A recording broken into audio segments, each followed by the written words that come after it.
these homes. A lot of them were rented house. They're fake. But there's one episode that is a really cool episode by the rapper Redman.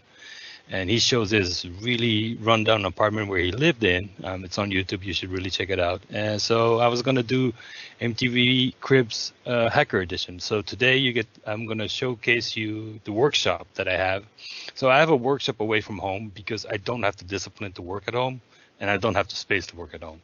So I rent a small space to do all my building and making gadget buildings. I also do my work out of here. So I can separate that life. So I can turn off home dad Kentaro and then become hacker Kentaro in this workshop. I think of it more as a laboratory cosplay kind of thing. Is that when I come in here, I know what I'm going to be at. So let's move over to the. I'm going to move this. I tried to get a bit of camera set up, but it didn't work out. So I'm going to use the laptop cam. Let's go to the entrance, and I'll show you. That's where we'll start from there. So, okay. So let me just hold on. Everything works. Hopefully everything works. All right. Okay. So the idea, this place is built on a specific idea, right? So this is the door that I would come in through. And then free Wi-Fi, right? Have some posters, wiggle stickers. This is a full collection. This is a very rare set. And then I have a Tesla bill from the Balkan guys that they gave to me. But the idea is that when I come in here, I get ready. I call this the Hall of Inspiration. So I have a lot of things here, that little knickknacks here that inspire me to be a maker, builder, hacker. These are Space Hun's original D-authors. I think the red one is version 1, blue one is version 2. Space Hun makes these great D-authors. Have a couple knickknacks from different conferences. What else? Oh yeah, this one. For example, this is a little Arduino-based Enigma machine that Arduino Enigma online sells. It's a gorgeous kit. Yeah, and then on this side, what I have is I have photographs of people that inspire me. So we have Gene Hackman in The Conversation. If you have never seen the movie Conversation, you really should take a look at it because it's a hacker movie before computers. Gene Hackman plays a audio surveillance specialist that gets entrapped in this drama. But there's a scene in there that will remind you of DEF CON. So if you've ever been to DEF CON or any hacker conferences, you'll know which scene I'm talking about. We have the original Q from James Bond, James Avery. This is The Equalizer. This is the TV show version of The Equalizer, not the Denzel Washington movie, but the 80s TV show. Muhammad Ali. And because everybody hates Swordfish, I have Swordfish. Swordfish is a great hacker movie, and the problem with Swordfish is that a lot of people misunderstand it. If you look at the movie, in the very first scene, John Travolta tells you this movie is going to be shit. And that's the whole premise of the movie, right? They're self-aware, and that's what people miss. They're like, oh, it's such a shitty technical movie. Like, no, John Travolta in the first 5 minutes tells you it's going to be horrible. And that's where the movie is genius, in my opinion. Also, interesting fact, through my years, military people, U.S. military people and law enforcement people love this movie for some odd reason. So, and then here I have, these are my pictures of my grandmother. My grandmother was very influential in my life. So this is a picture of my grandpa and my grandma getting married. Sorry for the reflection, group photos, but she showed me. You know, she was just a happy person all the time, and I think every time I have a shitty day, I think about how she dealt with. I mean, she survived the war. She moved from China back to Japan, and she always had a big smile on her. So I'm like, my life ain't that bad. Because you have to wear a mask. This year, I started collecting masks. So some of these masks I made, like this one, and the Predator mask over here. I made this one, that one. Lucha Libre mask. This is the Cobra, an unknown wrestler in Japan, but great wrestler. Bondage mask, things like that. And then over here, in this secret door, we have my bathroom. So my bathroom, hold on, let me just swing it around a bit. So this is my bathroom. And one of my coworkers lives here, and that's Goatsy right there. Yep. So the other interesting thing is this is a Mickey Rourke boxing poster. Mickey Rourke, the movie actor, had a boxing career for a while, and this is one of his promotional posters that I have. So this, by the way, you see this? This is artificial grass, turf, right? This is great for your bathroom because it hides a lot of trash and shit. You don't have to clean it as often as a clean floor, and it dries pretty good too. So it's very convenient. This is my shower room. Also, that is not dirty. I also use it as a paint booth because it has a fan. So whenever I need to do spray paint jobs, what I do is I take out the shower curtain and I wrap this whole room up and use this as my paint booth for some of my paint jobs. So life hack. And then rubber duckies, all kinds of rubber duckies, rubber ducky. People are like, what is your fascination with rubber duckies? It's like, well, there are multiple angles to it. I don't know if you're familiar with it, but there's a debugging method called rubber ducking. That is when you have a rubber duck and you talk to it, and it will help you go through the debug process of a problem. Then there's also rubber ducky, the hacking language. So rubber duckies and hackers, we have a long history. And then also because I ran out of space of putting stuff on my wall, I have shit on top of the ceiling. So, and then a rare occasion is that I did get a chance to present at NATO last year. So I have a certificate of them. So this is my bathroom. The mirror. And then this is a world clock that I picked up. I don't know if it will. Hold on. There. I don't know if the camera will pick it up, but it will actually light up a bit. The interesting thing of this thing is it's the US centric. It's in this US centric, but it's also USSR. So this is Cold War era world clock.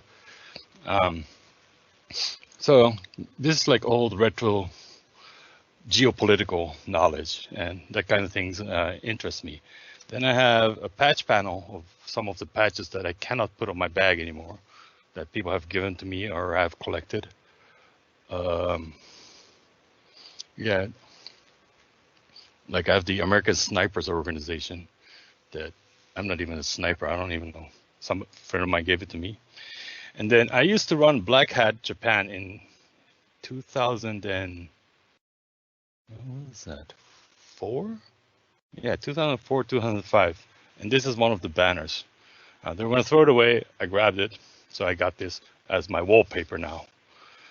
That t-shirt is Joe Grant's original Kingpin t-shirt. So Joe Grant is a very famous hardware hacker in the DEF CON community. He made some of the earlier badges. He also was on TV at Discovery for Prototype This. He and I have going back and forth between he being the real Joe Grant and I'm being the fake Joe Grant. So one day I was like, he had it on auction. And I said, I'm buying that t-shirt, so now I'm the real Joe Grant. This is my bookshelf area. I grew up as a son of a publisher. So books, I have always had books around me. And I like some of the books I collect that I just bought for the collection purpose. Some of it I read. Some of it is reference material that I use. So this is what I call the library section. So I'll sit down here, go through some of the books if I need inspiration or if I'm trying to look up. There are technical books and there are just general art books. And then over the wall over here, I have some more stuff. I'm a big movie buff. This picture is Venice by Dawn by Monet. I don't even like this painting. The only reason why I have this is the painting that Pierce Brosnan steals in the Thomas Crown Affair. Now, it's a copy. This is not the real one. But it's a copy. And I like that movie. There's a lot of inspiration for me, so I have it here. And then I have other things. Now that we are in our library section, I wanted to introduce some of the books that I think are influential. And well, if you haven't read them, you should really read them because they have inspired me and helped me becoming a more broad-term hacker, I think. The very first book, and this is a hard book to find because this is a really old book, is Cyberspace by the MIT Press. Michael Benedict from the University of Austin, I think, was the main editor on this book. I read this book in college because, and I lost a copy of this when I moved, and I hunted down a copy and I tracked it down and bought it again. This is even before the internet, when they started to think about digital space.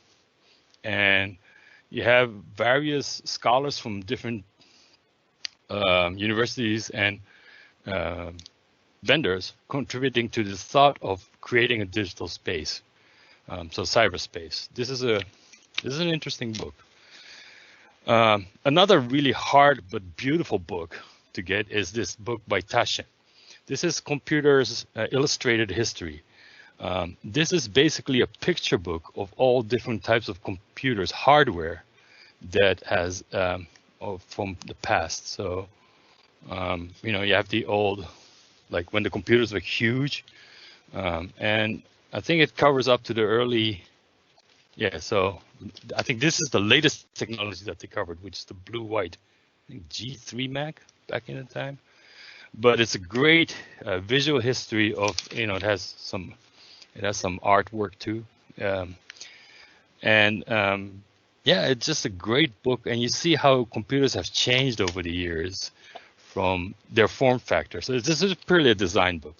But it's a great book to have. A little bit more relevant is that if you haven't read Daniel Suarez's Daemon, you should really read this book. This is a near science fiction book based on close and real technology. But so it's not like far in the future. It's like 10 years from now. Daniel Suarez's Daemon is an incredible book that actually when it was written, it was in the future, but it is almost now with IoT, botnets, and social scoring, that kind of thing. There's a sequel to this, Freedom. I'm not a big fan of Freedom, but Daemon is one of my top 3 books that I recommend anybody who wants to be a hacker to read it.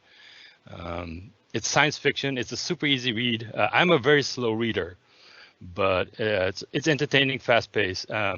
I read it in digital form, and I loved it so much I bought the print version. Also, by Daniel Suarez, is what you should read is Change Agent, especially if you're into biohacking and RFID chip implants and cryptocurrency. Change Agent is an incredible book about near future and how the impact of certain technologies might happen. So these 2 books, if you have a hacker friend that or a significant other, or somebody you want to buy Christmas present for, and you want to buy him something cheap, buy him this 2 set, because this is, both of them, in my opinion, are life-changing books, and they're entertaining.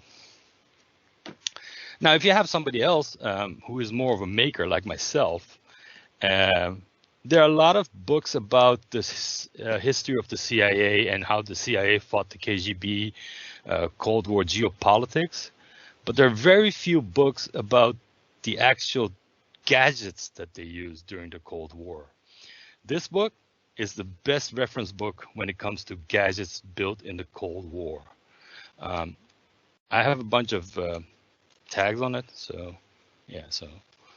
but it's mainly how the CIA technical services back then, or the OSS technical services, became the technical division of the CIA, and how they solved problems that field agents were having of surveillance, reconnaissance, and problem solving. So, and it's purely based on actual gadgets that they built during the Cold War, and all of this has been declassified for the book. This is a rare book because it covers not only Cold War history, but it covers it from a technical gadget building perspective. And I feel myself as a maker, I find it important that for people to make stuff, because otherwise we will always be by the mercy of vendors. We see this with consumer electronics, right? A vendor will drop something into the market, it will become a huge thing, and then the vendor is like, well, I made enough money, I pull out. And now all these people are stuck with gadgets and tools that nobody can use anymore. So making and building stuff is important, and it's becoming a lot easier these days with all the tools we have. So if you have a maker friend of yours who's into like spy stuff, like James Bond, like myself, give him a copy of this book. It's a great book to have.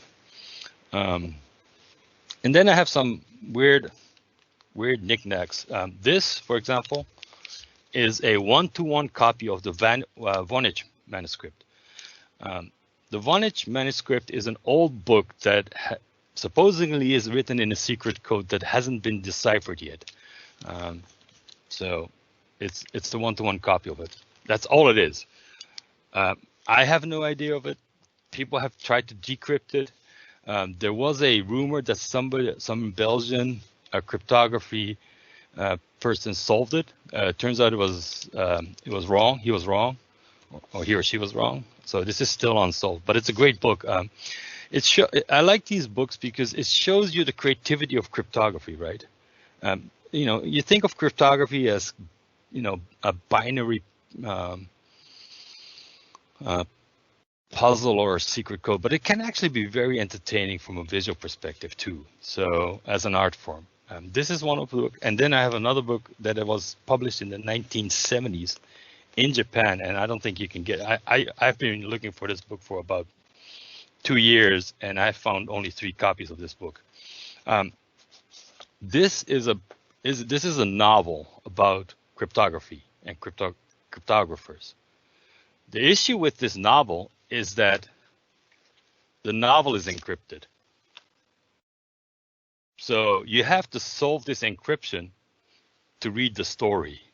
So there are 3 or 4 stories in here that are all differently encrypted in different formats. And then they give you a card. This is like in the 70s. Like if you wrote the answer, they send you back the decryption answer book.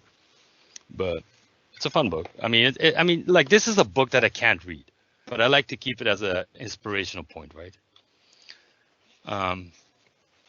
Talking about other inspirational point, Batman Joker is my favorite villain. Because, and then there are different versions, right? The Heath Ledger Joker I think is the greatest Joker ever. The new movie Joker is great, but part of that movie, the problem I have with that movie is they made Joker likable. You almost understood where he came from. Joker to me is a psychopath. He does shit because he wants to do it, right? If you have a graphic or a comic book fan, get him this Brian Azalero's Joker. This Joker is the best. Okay, this is going to be weird. Is the best Joker because he's such a horrible person. There's absolutely nothing redeemable about this Joker. But it's the closest to the true Joker in my opinion. I love this book so much. I have it in 3 formats. This is the original. This is the anniversary, and I have it in Kindle digital format too. The artwork is gorgeous, but the Joker in this story, graphic novel, has absolutely no redeemable quality. Yet he is so charismatic. So, it's good stocking stuffing. I don't know if you know Akira, the movie. Actually, I have, or the comic, which is actually was written 20 years ago, talking about this year, last year, 2019, the Olympics, and they were right about it, right? Kazuhiro Otomo is the drawer, is the writer, but more than Akira for me, Domu. was influential when I was in high school. Um, the graphic work is gorgeous. The story is really dark. It's really, really meticulously drawn. Um, a lot of people, when you say cyberpunk comic, there's Ghost in the Shell, which I have on the shelf too, and Akira. Both are great, but from a comic point of view, Domu was way more influential to me than any other comic book. Talking about graphics, there's a Korean artist named Kim Jung-gi. Kim Jung-gi is, he will do drawing sessions online, and they're on YouTube. He is an amazing artist that he doesn't draw out his drawings in pencil. He goes straight from pen to paper. And this is one of his most controversial works that he actually ever published. Because this is Homophilos. Homophilos is the title of this book. This is all his twisted. Even he says he went too far in this book. I don't know. Are we PG-13 rating this conference, or can I show? Because I can't really show the content of this. I mean, feel free if you want to show. Okay, because this is not me, right? This is him drawing, and basically it's, and he draws these incredible art pieces straight from pen to paper, which is insane, right? He doesn't sketch it out or anything. He just goes pen on paper and draws it out. But some of the work is really cyberpunk and really like something like this, right? This is totally cyberpunk. There's tanks, armors, and there's old guys and hot chicks, and this is. Kim Jung-gi is a great artist. It always inspires me because. And there's some really gruesome shit in here too, right? So there's like people eating other people and stuff. And he says, yeah, I went too far in this book, but the way he draws these things out, it actually makes me feel like I'm traveling into a new cyberpunk dystopian future almost. And that helps me put myself in the mindset of when I do some of my builds that I do and I share. From reference point of view,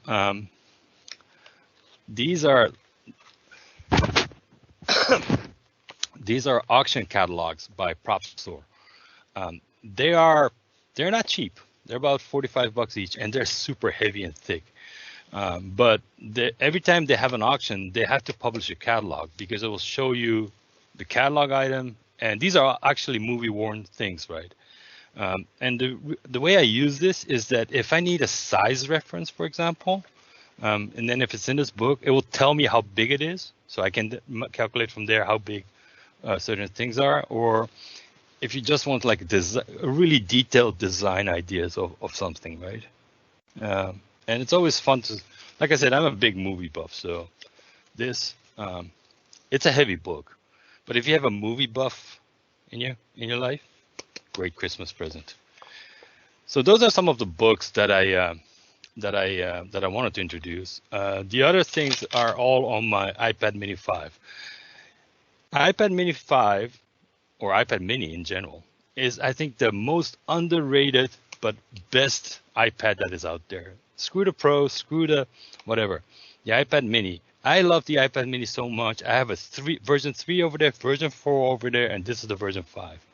It's the perfect size. The version 5, the latest one, super useful. It's, it works with the Apple Pencil, the version 1 pencil, but it's handy. And, I can throw this in my backpack. Don't worry about it. Definitely. As you can see, my bookshelf is full of different books. I would go to a bookstore if I'm on the road and I travel. I'll pick up a book. I have books here that are in languages I can't read because I'll flip through them and find it interesting and I'll buy it. I also go to specialist bookstores And if I find a book that I find interesting, I buy it. I make a little note of it. Because there are times when I'm stuck in a creative rut where I have absolutely no idea of how to solve the problem that I'm facing. And I'll pick up a book and I'll read something. I like the latest book. And also they help me because my day job is a translator. There are often times I have to come up with creative ways of explaining a situation to the client, whatever the other client is telling me, right? So I like to read books that have nothing to do with what I do. Like this is a Perfume Guidebook. It explains to you how perfume smells. Now that might sound like, oh, that's not a big deal, but it actually is, because how do you explain a smell to somebody who has never smelled that smell before? So, they have descriptions like, it smells like hashish in an Afghanistan den. And you're like, I don't know how that smells, but I have a general idea of how that smells, right? Or, like a spring, like a light spring in Italy. It's not France, a light spring in Italy. I mean, like, yeah, okay, I can kind of guess that, right? So they have very creative ways of explaining things. So I like to pick up books that are outside my norm. So I build a vocabulary. There are military books in here, political books too. But always read more. People say like, well, I'm a slow reader. It's like, I'm a horrible slow reader. But it's not a race. And reading allows you to experience somebody else's life through somebody else's eyes. It's almost like traveling without traveling, right? But in a life sense. So I love reading. I'm really bad at it, but it doesn't really matter.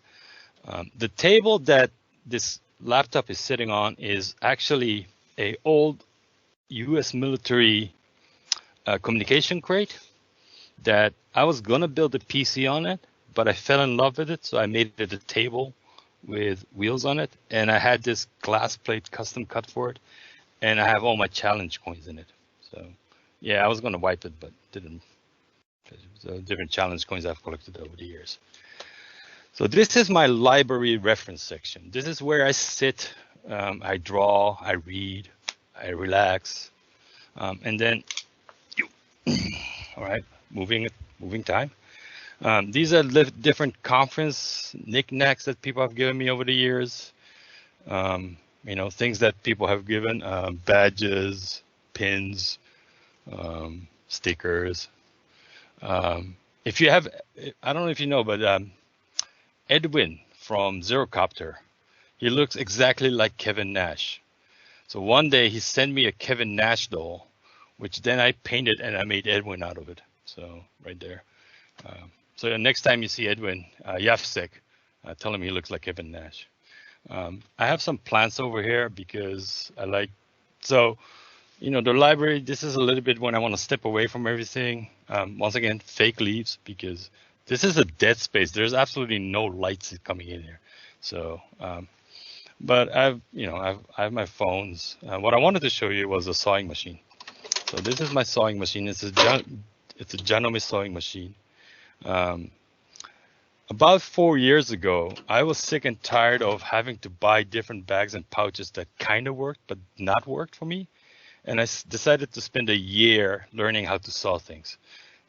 After I learned it, I rewarded myself by buying a good sewing machine.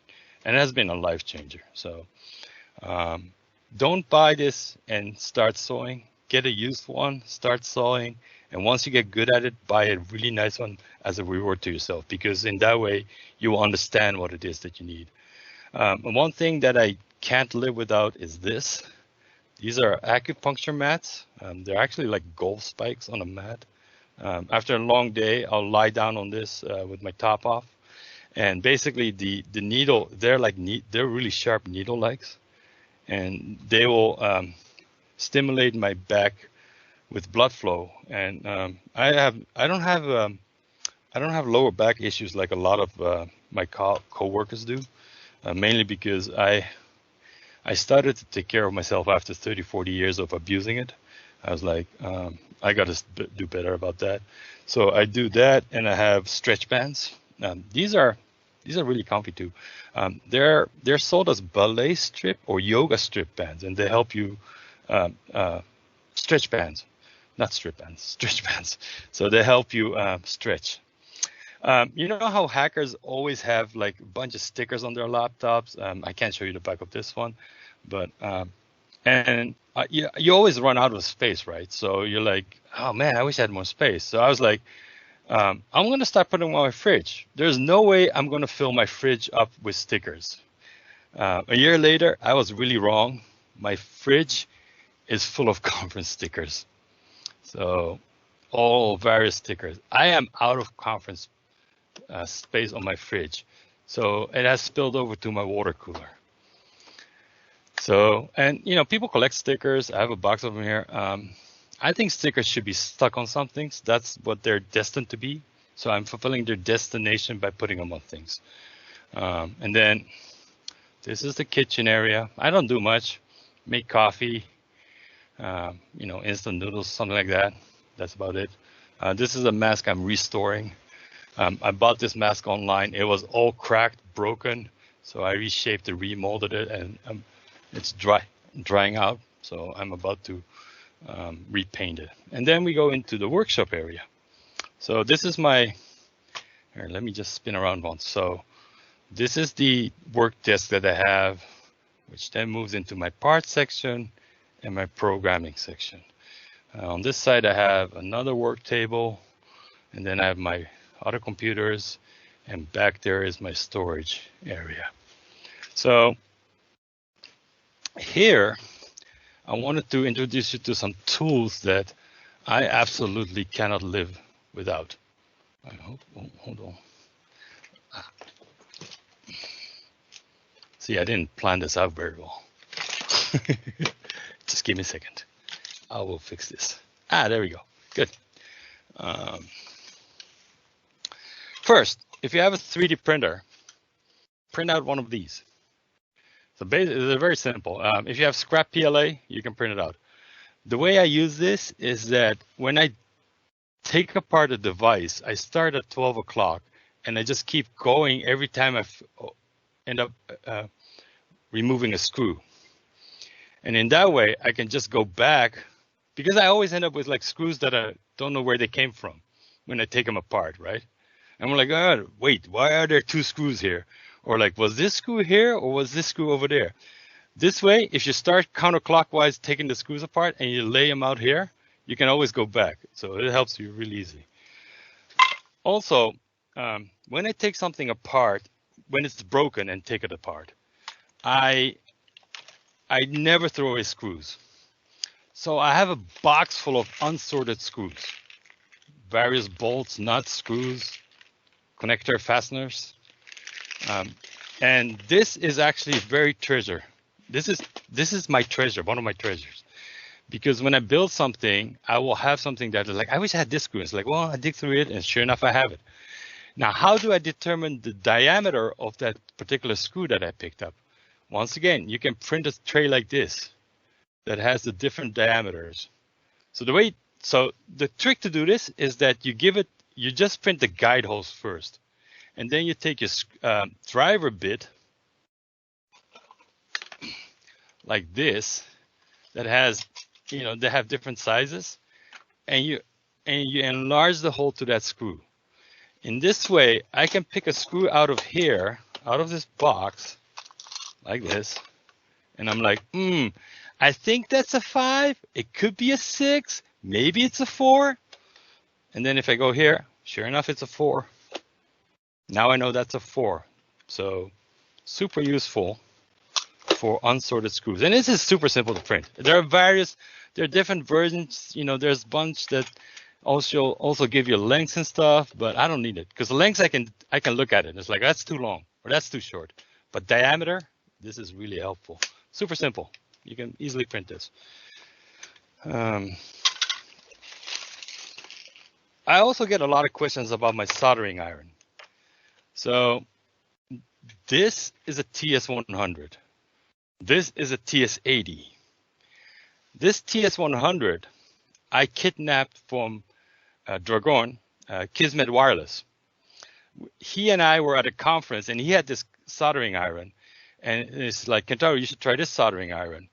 And I used it, and I fell in love with it. And I was like, for the whole conference, every time I was like, hey, can I borrow your soldering iron? Can I borrow your soldering iron? And every time I used it, I was like, hey, you want to come home to daddy, don't you? You want to come to my house. Do you want to move to Japan?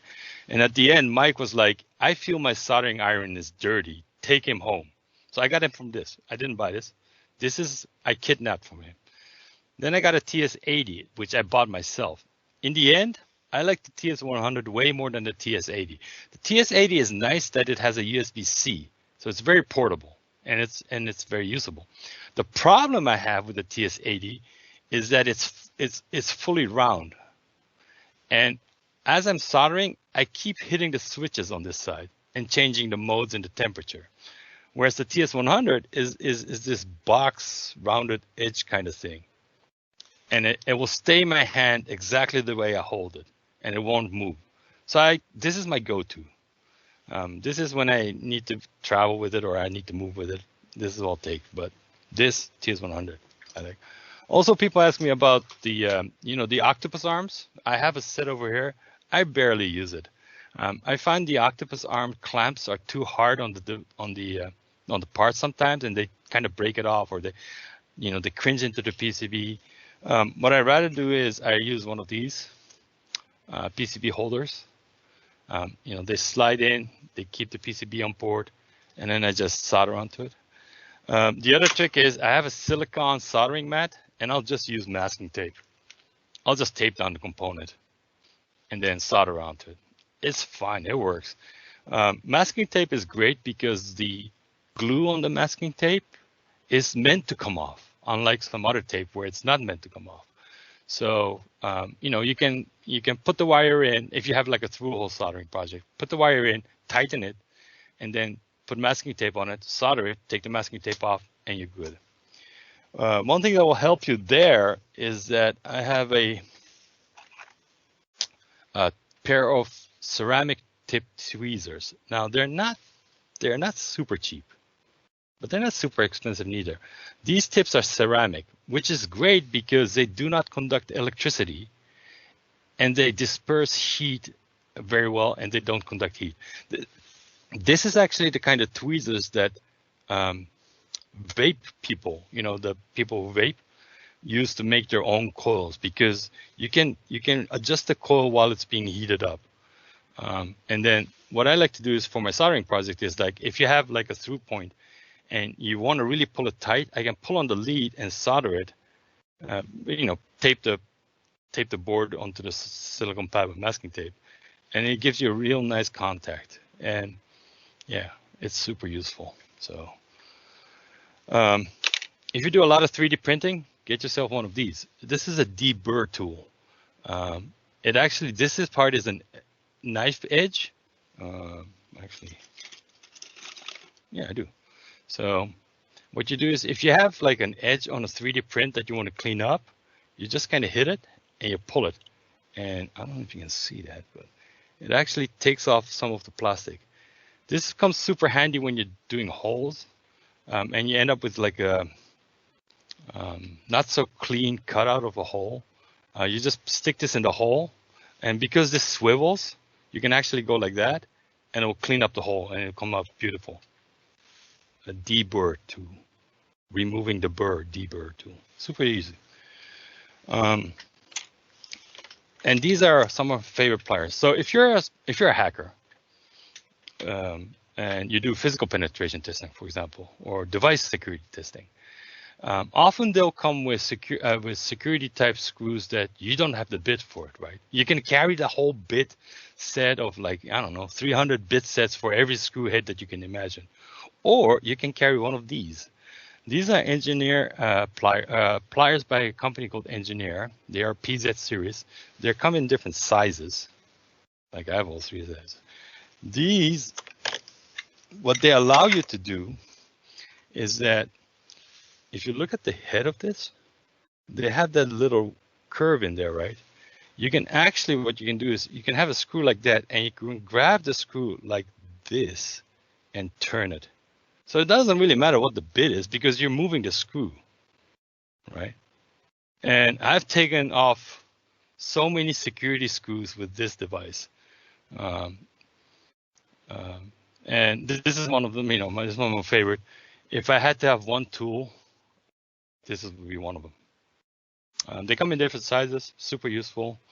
They come in really huge sizes, but they're not practical. If you do a lot of device security, I would suggest you get one of the smaller ones, because then they're the same construction. You see how that tip is curved? Because then it doesn't really matter what kind of screws they give you. You can unscrew it. Cutting wise, there are a couple of those, right? Everybody knows the design knife like this, right? The exchangeable blade here, X-Acto design knife. If what you want to do with one of them is you want to cut it short, because what this allows you to do is it allows you to hold on to it like this, and you can really scrape it like this. And this helps for like if you want to remove marking of a PCB board, or if you want to take off that sticker that is stuck on a chip to understand what the chip underneath it. These are okay, but because of the size, it becomes a bit harder to control in really tight spaces. But if you cut one up like that, you can actually grab it really like that, where your thumb is, and you can control it much finer. And it's super easy for scraping little things off. Also, they sell precision cutters. These are like cutaway blade cutters, but they're design blades. This one is too short now, but basically it's like those big box cutters, but the tip is a design X-Acto blade. Super sharp, super easy to get into small corners. So yeah, those are some of the tools that I use. And I do a lot of gadget buildings and stuff, but I also do a lot of leather work. This is one of my leather work projects. This is a Hack RF Portapack leather case. Because it looked like, the Portapack, Hack RF Portapack already looks like an old iPod. I figured I'd give it a leather case. And it has a directional antenna strap in the back. So, and then if you listen to this like your headphones, you can no, it's my MP3 player, officer. Totally not my Hack RF Portapack. So, but the one thing I wanted to say here is that making requires to understand a lot of different things, from material sciences to hard sciences, and that's really interesting and engaging. I have a stack of different glues and solvents for different things here, and that's like chemistry, right? Now you want to be sure that you don't mix dangerous stuff so you don't create gas that you die of. But that's the kind of things that you want to do, and you learn a lot of new things about different things. And then over here I have my 3D printing setup. This is an old PC with an old, like a Radeon graphics card. It's fine. So the way I do it is I design it on the Windows machine, Fusion 360 on Windows, because Fusion 360 on the Mac is a painful process that I'd rather not go through. But on Windows is okay. The trick to using Fusion 360 efficiently is get yourself one of these trackballs. A trackball is a life changer when you do 3D designs, because it makes it moving the object in 3D design so much more intuitive rather than a mouse. So the way I do it is I design it on here, then I save the data onto a NAS file that sits in the corner there. And then over here, I have a small Mac Mini that I have plugged into my printer via USB that does the actual printing. The reason why is because the printing, some of them will take 10 hours. And inevitably, my Windows go, oh, we decided to update and reboot, and my print dies halfway through. So Macs, on the other hand, don't suffer from that problem. So I have it. And then people are like, well, you can use Octoprint and you can use all this Raspberry Pi stuff. I use a slicer called Simplify 3D. It's a paid subscription-based slicer, but it's a lot easier. It takes a lot of my pain of having to manage my printer away from me. So Simplify 3D, I highly recommend. It was recommended to me by Glitch Tech, who's a good friend of mine. And when I first started about 3D printing, it's like, trust me, you want Simplify 3D because if you're not used to it, you're not going to spend time tuning your printer. Now I can tune my printer. I don't need Simplify 3D, but I still like it. And the quality of the slicing is a little bit higher than some of the other ones. So Simplify 3D. I have a vinyl printer just because I do a lot of graphic works sometimes for cutting stickers up and putting on things. My printer right here is I just got done print. Is an Anycubic i3 Mega. It's a good printer. It's a solid printer. I like it. It has a little bit of quirks here and there. If I were to recommend a printer, Ender series might be better, but I can't get a hold of an Ender here in Japan, so I went with an Anycubic i3 Mega. Great little printer, a little bit quirky. Spend about 2 days tuning it in. If you do, here's a life hack. If you have a 3D printer and you're suffering from bed leveling issues, usually they come with these little screws on the bottom to adjust your bed level. Use a little bit of Loctite, the stuff that tightens locks and stops them from losing. And once you level it, your level will stay much longer level than you won't when you don't use Loctite. And don't get the hard one, get the soft version. I think it's red by M3.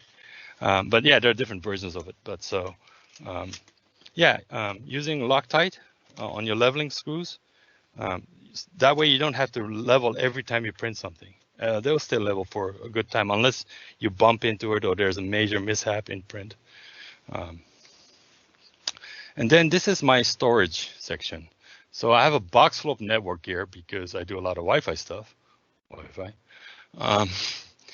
And then I have other PC parts, USB cables. So whenever I find an interesting USB cable, I buy 3 of them. So I can use one, lose one, and have one still.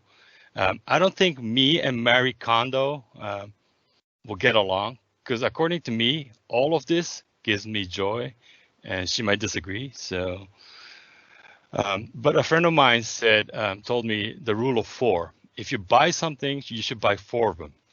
1 to use, 1 to hack, one as a backup, and 1 as a reference model. So always buy 4 of something, right? If you can afford it.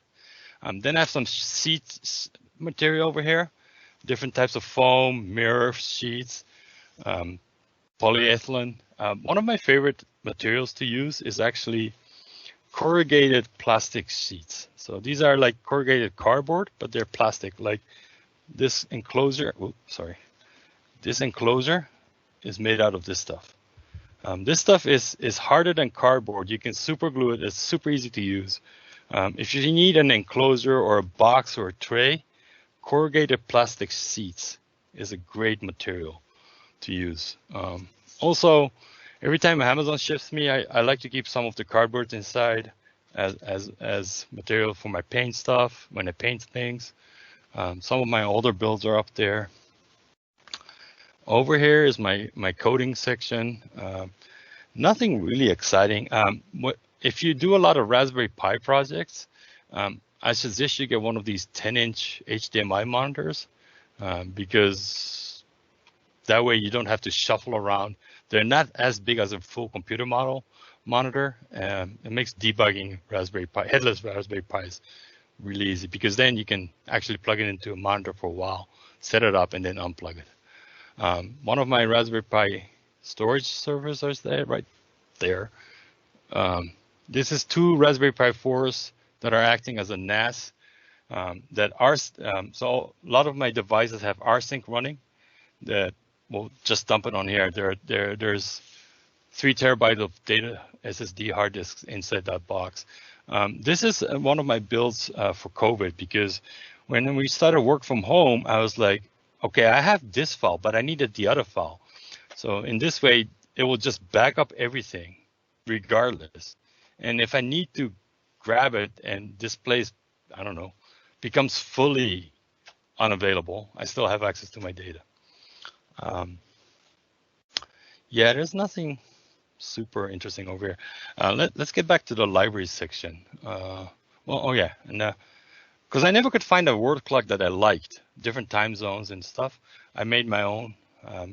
So these are 3 LED panels connected over a Raspberry Pi RGB matrix hat by Adafruit. This is written in Python. Because when you look at a world clock, there are only zones that I care about in the sequence that I care about. Because I work with the European people and American people, I needed different time zones. So that's, I think those are dead pixels in the middle actually. But this is an old build, but I still, and it always will have a DEF CON countdown too for me. So I know how many days I have to finish up a project. Oh yeah, and then this thing. This is, so NASA used to have this project called HDEV, High Definition Earth View. It's gone offline, but they still have some old recordings feeding. So this is an old Raspberry Pi 3 that captures the streams and shows it in this little screen. This is one of the best builds I have because I'll have a really shitty day and I look at the screen and I was like, oh, it's so beautiful. And Earth is so beautiful, so pretty. No, I can't see any humans. So relaxing. So yeah, if you have like a kid that wants to do a science project, super simple, super easy to do. Oh yeah, and then yeah, like I said, I mean there's a Lego kit there. Yeah, so this is chaos, but organized in a way. So that was a quick tour. I'm almost out of time. Some final closing thoughts, I think. A lot of people ask me, I want to be a hacker. I want to make a lot of money. And I said, well, don't be a hacker then. Get a job in security, finance, because you'll make a lot more money trading stocks for clients than you will ever be as a hacker. Also, I can't teach you how to be a hacker. I was hacking before I knew the word hacking, because it's a pursuit of curiosity. You have to be willing to suffer but you have to be curious, right? If something interests you and you go like, I wonder how that works, or I wonder if I can make it do this. That's the beginning of being a hacker. There's a lot of confusion between hackers being InfoSec professionals or not. And there's definitely a lot of overlap between InfoSec professionals and hacking or hackers, but they're not the same thing. I have InfoSec professional friends who don't consider themselves hackers. They're like, I don't know anything about hacking, but I'm an InfoSec professional. What they mean by that is, they're analysts. They do malware reverse engineering and stuff, and they're not really hacking. They have a process, a scientific process of solving an issue, right? And then I have a lot of friends who are hackers, but who are not in InfoSec as a professional, librarians,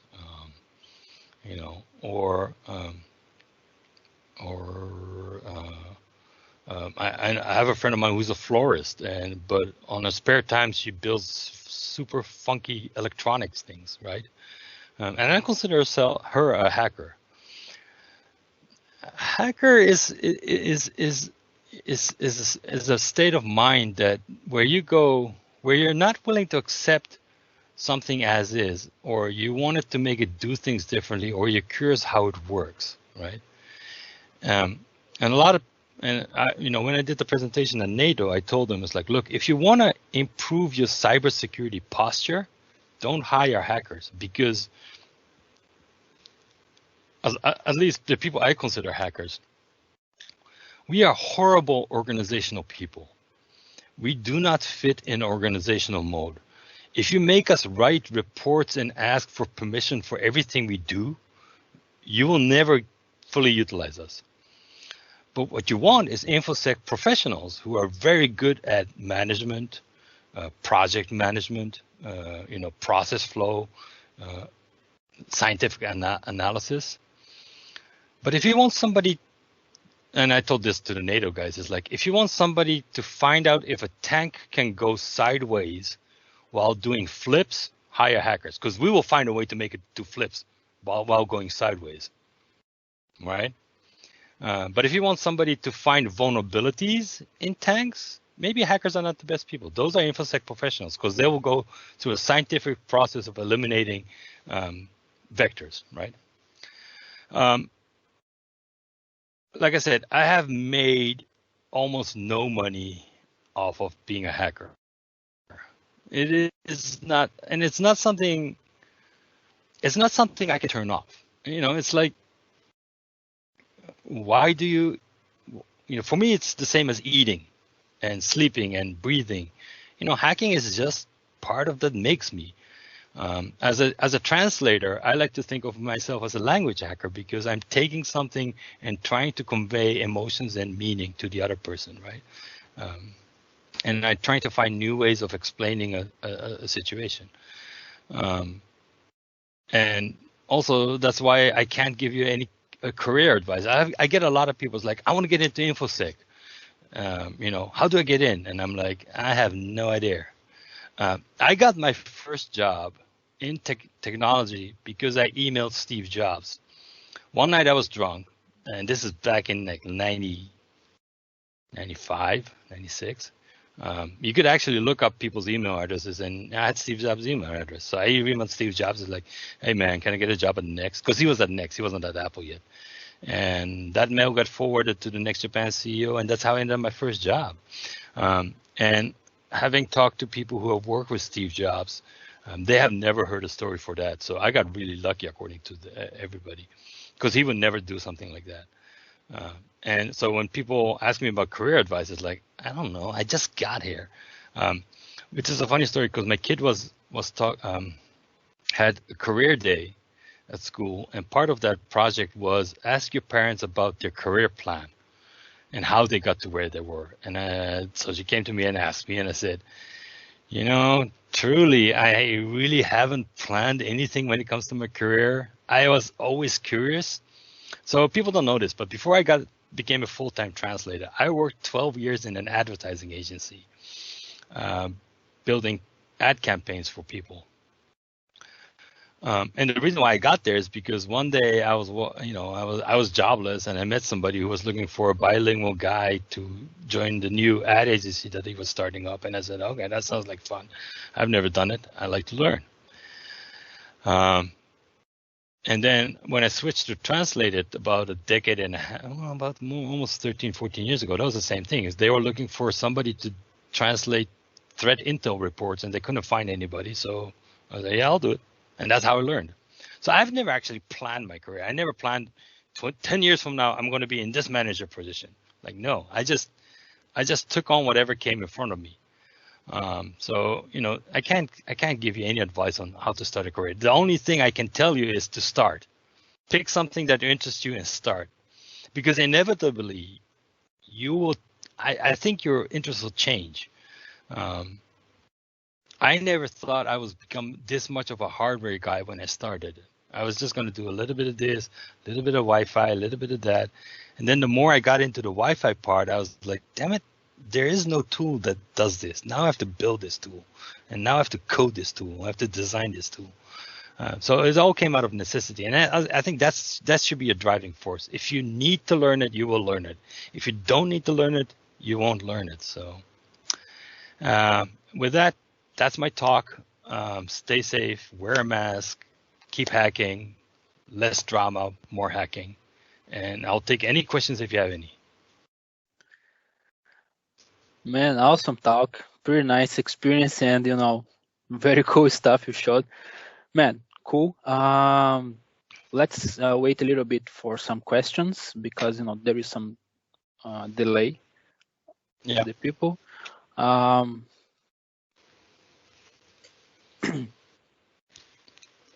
hope that was entertaining enough for a Sunday morning. Sure, man. Sure, it's pretty cool. Man, so no questions so far. Cool. If someone sends something, I can forward for you. It's not a problem. Yeah.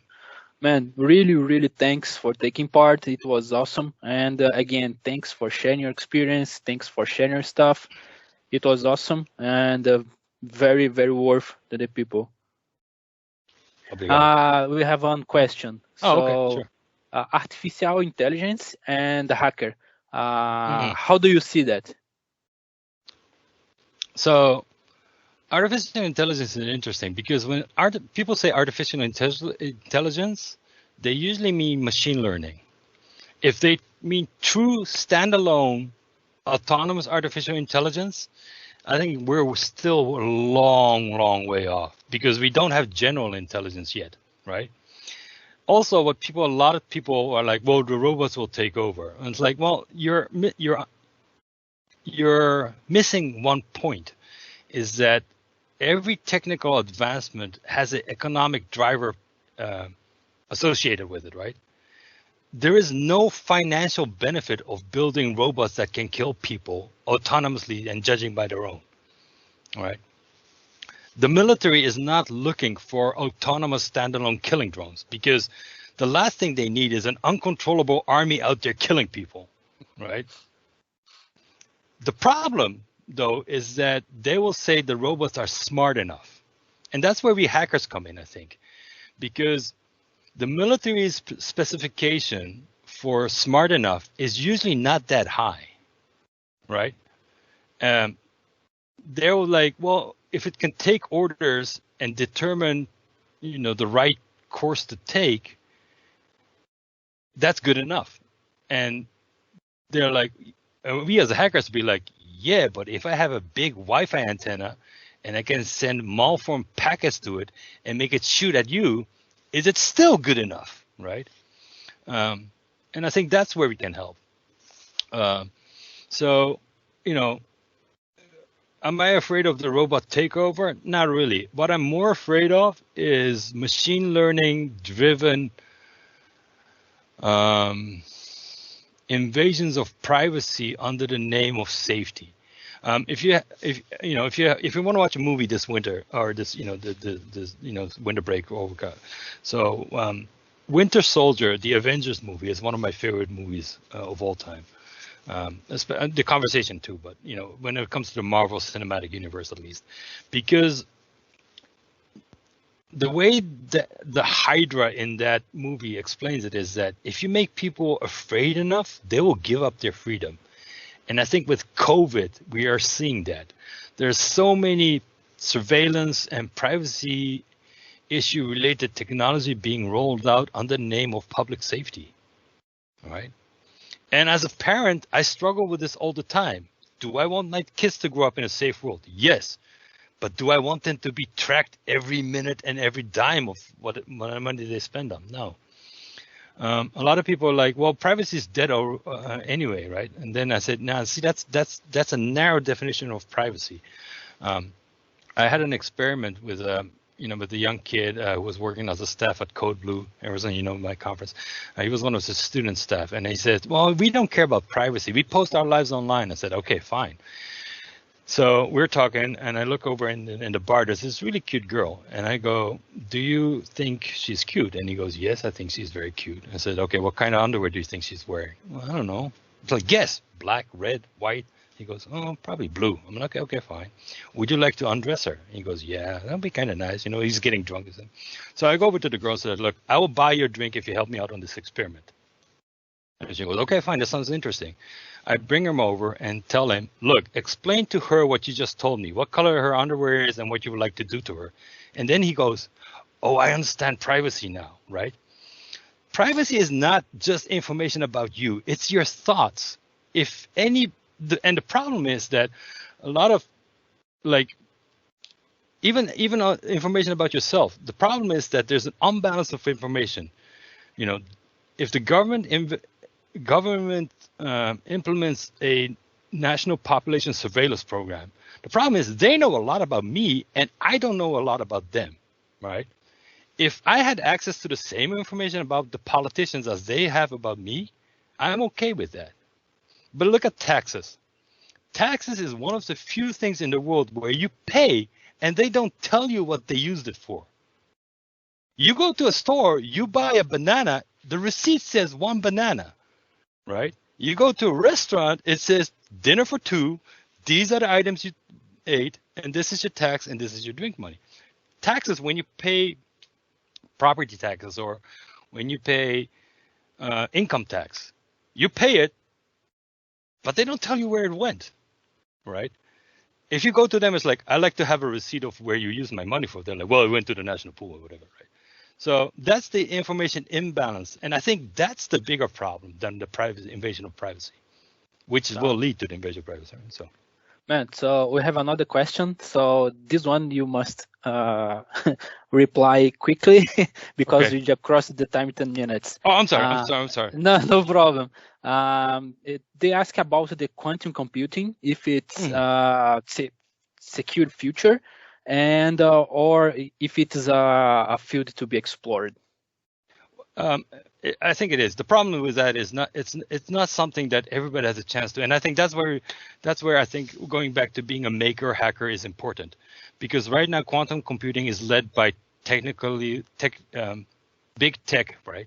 Google, Apple, all these big guys, and if they keep running with it, and we have no control over it, I mean, machine learning used to be unreachable for us. And now you can run it on an Arduino. There's machine learning for edge devices on an Arduino. So, but those kind of technologies will only exist if makers and hackers keep an interest in that and exploring that kind of possibility.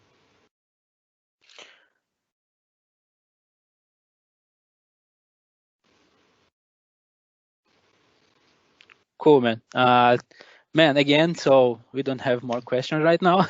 We crossed Sorry the time. for running over. No problem, man. Thank you so much. Again, thank you for taking part, for sharing your knowledge, experience. It was awesome. So again, thank you so much for taking part for the conference. But now I needed to change to the other speaker. All right, cool. Thanks. Sorry about that. Thank you, man. Bye.